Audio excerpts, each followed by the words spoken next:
ਟੁਰਦੇ ਮਿਰਜੇ ਜੱਟ ਨੂੰ ਮੱਥੇ ਮਾਰ ਰੋਕਦੀ ਆਉਂਦੀ ਆਂਦੀ ਨਾ ਜਾ ਪੁੱਤਰ ਮੇਰਿਆ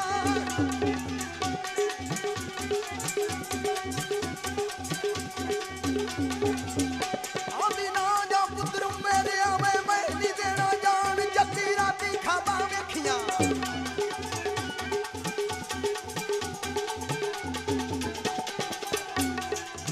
ਉਹ ਜੱਗੀ ਰਾਤੀ ਖਾਬਾਂ ਵੇਖੀਆਂ ਮੈਂ ਨਿੱਠਾ ਗਵਈ ਤੂਫਾਨ ਉਹ ਮੇਰੇ ਸਿਰ ਸਾਲਕ ਵਿੱਚ ਰੋਟੀਆਂ ਉੱਡਿਆ ਦਫ਼ਤਰ ਖਾਨ ਓਏ ਉਹਨੂੰ ਇੰਨਾ ਚਰਾਟਾਂ ਮਾਰੀਆਂ